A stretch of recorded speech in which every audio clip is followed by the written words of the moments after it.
All right, let's see how you represent a data. Okay, so here, look here. I had given you the height of grade 12 students in CM. You see all these value here. If I just give you all this value and say, hey, this is the height, you think there is any use to this, right? Is it useful? So I would say, let's say after learning statistic, let's just plot a thing called box and whisker graph. So this is called box and whisker plot, okay, or box and whisker graph. Some places will say box and plot graph. Okay, now what's the meaning here? This is the minimum value, this is the maximum value. See, where is the minimum value here? What's the minimum value? There you go, that's the minimum. See, now where is the maximum here? Okay, now how does these value means? What are the meaning here? This is called Q1, Q2, and Q3. I think you all know what Q2 is. This is called the median or the middle value of your data, right? So you have to arrange it and then you can plot it out. Okay, let's see here. This maximum and minimum value help us with finding a thing called range. What is the meaning of range? This and this is called range. I can say range is max value minus the minimum value. Keep that in mind. Yeah, so in this case I can say, hey, the range of my data is this minus that, which is 45. This is the range of my data. Okay, all right, see, this is what can we determine. So the range is the difference between the max and the min. So you do this, find the max and the min, subtract them, you will get the range. Okay, next. Now the Q1, the meaning of Q1 mean it is a lower quartile. What is the definition or the meaning of lower quartile? Lower quartile mean this is the 25th percentile, okay, or we can say the first quarter value of the arranged data. Okay, so first quarter, median is the half or the middle position, right? Now median is defined here. The median, right, this is the median, is the 50th percentile, right? You can say the second quarter value as well. Second quarter mean it's half. Okay, then the third quartiles here is called the upper quartile. This is the 3/4 of your data value. So here, this is upper quartile or the 75th percentile.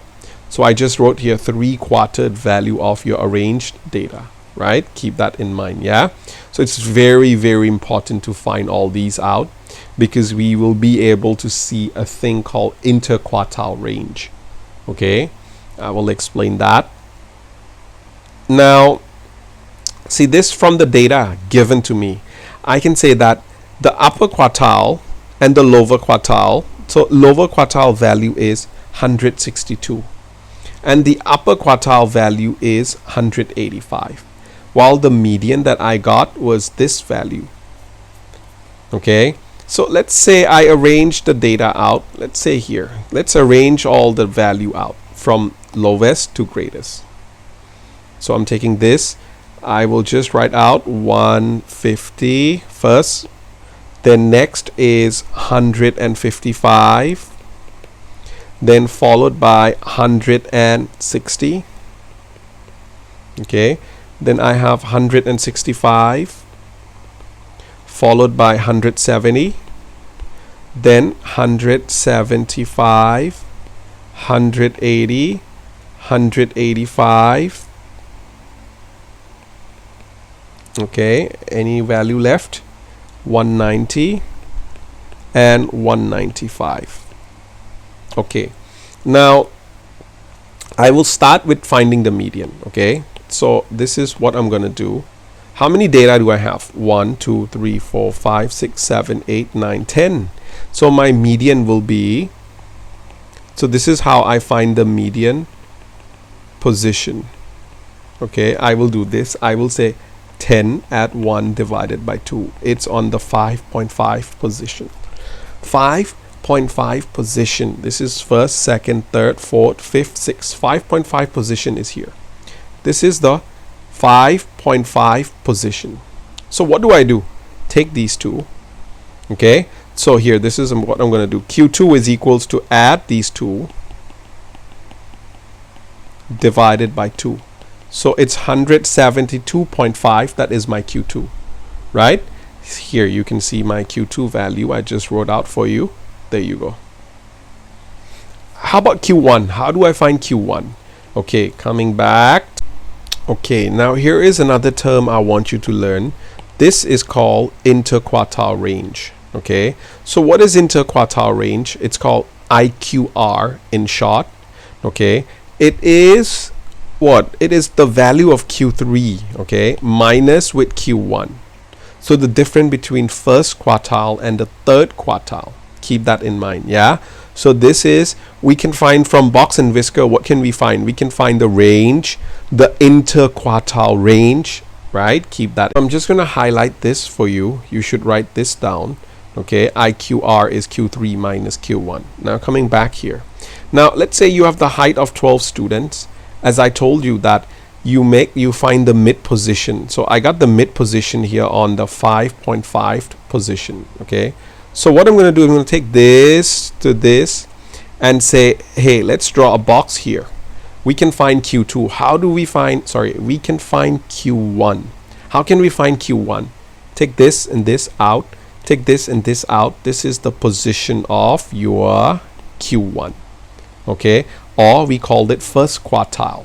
See here, this is your first quartile, or you can say lower quartile. Okay, now let's find the upper quartile here. So coming back, let me use red for this. So I will now make a box here until here. Okay, now let's cancel these, this first pair, this second pair. So this is your Q3, right? So I can say this is, I got my Q3 as 185, right? So I will say from this to this, I will call this as IQR. But from this to this, I will call it as the range of my data. Okay, so don't mix up. IQR is Q1 and Q3 minus together, right? So Q3 minus Q1 gives you IQR. Max minus min gives you the range. Okay, all right. So in this case, my IQR is equals to 185 minus 162.